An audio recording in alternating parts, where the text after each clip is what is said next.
বিশ্বাস পালে মই প্ৰায়ে লোক কৰি আৰু কেতিয়াবা মেলি মেলি চাই এটা সমৰ্থন সেইকাৰণে মই ভাবিলোঁ এই চৰকাৰে আৰু যে প্ৰতিজন মানুহৰ ওপৰত বুঢ়াজনৰ মাজত এজন ডেকাজনৰ মাজত এজন বুঢ়া মানুহ লুকাই থাকে এই উপলব্ধি কৰি যদি কামত লাগো সেই প্ৰতিভা কিশোৰসকলক যদি আমি নিদিওঁ বৰহি যাব বহু আমাৰ গাঁৱলীয়া ঔষধ আছিল আগত নিয়ম আছিল যে আনক দিব নাপায় বহু ভাল ঔষধ সেই আনক নিদিয়াৰ যিটো মানসিকতা এটা ভ্ৰান্ত ধাৰণাৰ সৃষ্টি হৈছিল বহু ভাল ঔষধ আমাৰ মাজৰ পৰা হেৰাই গ'ল।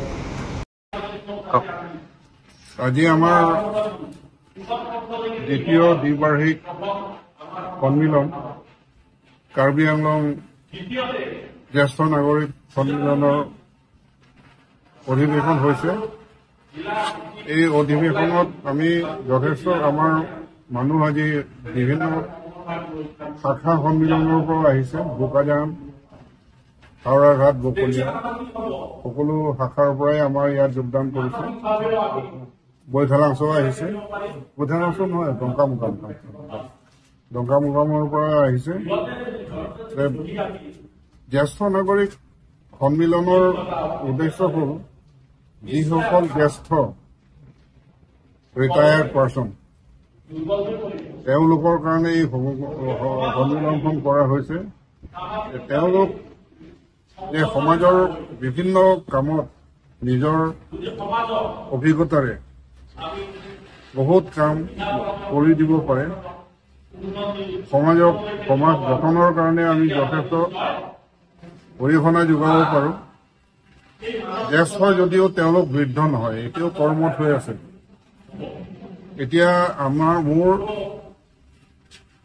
অৱসৰ হোৱা আজি 10 বছৰ হৈ গ'ল, কিন্তু মানুহে মোক এতিয়াও কয় আপুনিতো বহুত ষ্ট্ৰং হৈ আছে। আমাৰ কৰ্মকালটো 60 বছৰ, কিন্তু 60 বছৰ হ'ল বুলি আমি অৱসৰ লৈ পেলাই বুঢ়া হৈ যোৱা নাই। গতিকে বাকীকেইটা সময় আমি আমাৰ জ্যেষ্ঠসকলৰ কাৰণে লগতে সমাজৰ কাৰণে যিখিনি কৰিব পাৰোঁ সেইখিনি আমি কৰি যাম। সেইটো কাৰণে আমি এই সন্মিলনৰ হেৰিটো কৰিছোঁ।